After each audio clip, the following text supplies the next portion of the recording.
आज से 10 साल पहले, पिछले 10 सालों में, आज से 10 साल पहले, पिछले 10 वर्षों में। मैडम भी बोल रही थे कि जी 10 साल पहले ऐसे थे, 10 साल पहले ऐसा था। सर, सिर्फ आंकड़ों से भारत आगे नहीं जाएगा।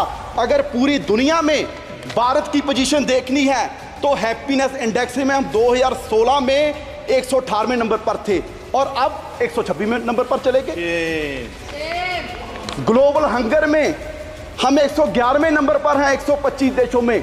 और जिन हमारे जो पड़ोसी देश हैं जिनको हम मुल्क भी नहीं समझते हो, वो भी हमारे देश से आगे निकल रहे हैं। और सबसे हैरानी की बात सभापति जी आपको होगी, एक रिपोर्ट के एनवायरमेंटल परफॉर्मेंस इंडेक्स 180 देशों का सर्वे किया गया और बड़े दुख की बात है कि हम 180वें नंबर पर हैं।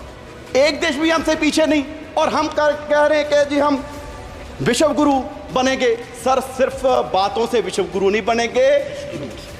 पूरे देश के हालात ये हैं कि 140 करोड़ की पॉपुलेशन में सिर्फ 4.25 करोड़ लोग हैं जिनकी सैलरी, जिनकी कमाई महीने की 25,000 से ज़्यादा है। आप सोचिए, जिनकी 25,000 से महीने की सैलरी कम है, क्या वो किस तरह का कोई सम्मानजनक जीवन वो व्यतीत कर रहे होंगे।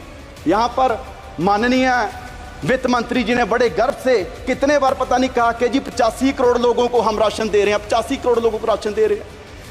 ये कोई गर्व की बात नहीं, मुझे लगता है कि सरकार के लिए शर्म की बात है कि पिछले 10 साल में आप 85 करोड़ लोगों को गरीबी से बाहर निकाल पाए और आप इसकी चीज को बड़े गर्व से बता रहे हैं।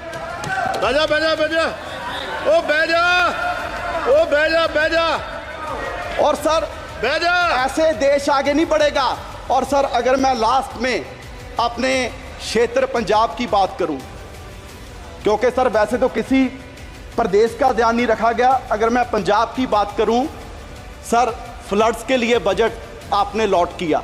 आपने कहा जी साम में फ्लड्स आए, बिहार में फ्लड्स आए, उत्तराखंड में फ्लड्स आए, हिमाचल में फ्लड्स आए। क्या सर पंजाब देश का हिस्सा नहीं है? जो बारिश उत्तराखंड में हुई, हिमाचल में हुई, क्या वो पहाड़ों में रुक जाएगी?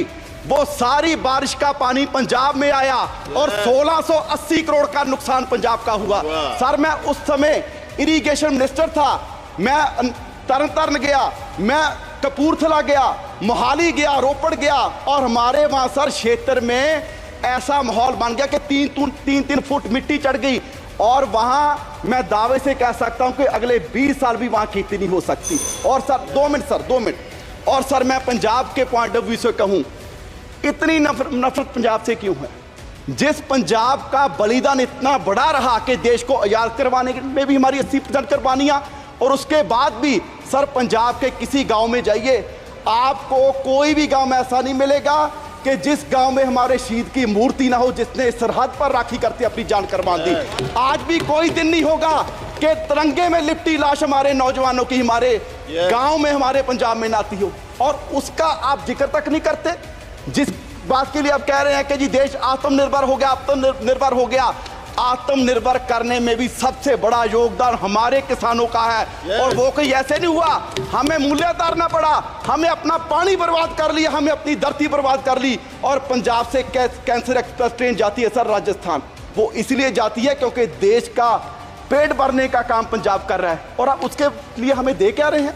हमारी झांकियां तक आपने 15 का 26 जनवरी में से निकाल दी। सो सर, मेरी मांग है कि पंजाब को स्पेशल पैकेज दिया जाए। हमारी इंडस्ट्री बर्बाद हो रही है, उसके लिए स्पेशल पैकेज दिया जाए। और ये बजट मैं कहूंगा कि सिर्फ बचाने का हनुमान बेनीवाल जी।